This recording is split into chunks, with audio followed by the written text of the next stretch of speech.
একটা চকোলা বিল 2 টাকা করে দিতে সিটি কর্পোরেশন 600 টাকা আগে দেন। মানে যারাই দিয়ে বলে লাভ নাই তো, এদেশে কোনো কথা আছে না। মেডিকেলের সামনে বেশি এক একজন এক একটা বলে, আমরা বেশি নিই। পরিবহন কষ্ট যদি কর্তৃপক্ষ কমাই দেয় তাহলে হয়তো ডাবের দামটা একটু কম থাকবে।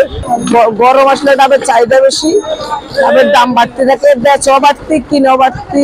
120, 30, 40 টাকা বিক্রি হয়, কিনে 90 টাকা, 95 টাকা, 100 টাকা, 105 টাকা, তেমন আর কি।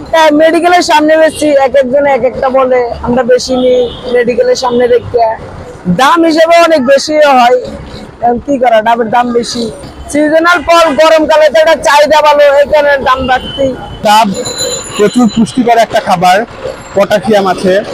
আর গরমের ভেতরে ডাব মানে ডাবের চাহিদা একটু বেশি, যেহেতু গরম পড়তে এই জন্য বেশি হতে পারে আমার মনে হয়। ডাবের দাম তো ভাই খুব অনেক বেশি, অনেক বেশি। এটার কারণ কি মনে হতে পারে আপনাদের? কারণটা আমরা বুঝতেছি না, যারা ডাব বিক্রি করে তারা বলতে পারবে। আর প্রচন্ড তাপমাত্রা, প্রচন্ড গরম, এই গরমে মানুষ মনে করে যে ডাব খেলে শান্তি পাবে, সেই জন্য সেই সুযোগে ডাবের দামটা অনেক বেশি। অ্যাকচুয়ালি ডাবটা ওরা সিজনাল ফল না, মোটামুটি সবসময় ডাব পাওয়া যায়, কিন্তু প্রচুর পরিমাণে দাম। আর যে দাম, এটা সাধারণ মানুষের নাগালের বাইরে। একটা মানুষ ইচ্ছা করলো যে সে একটা ডাব খাবে, তার মানে সাধারণ মানুষের কাছে সহজে 125 টাকা, 150 টাকা ডাব খাওয়া একটা দুর্ধর্ষ ব্যাপার।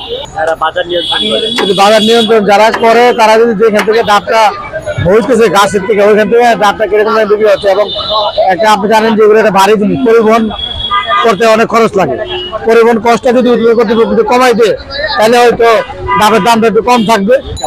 আমার কাছে দামটা অনেক বেশি, আরো তো খবর লইতে হবে, আরো যদি আরো তো কমার কম অসুবিধা নেই।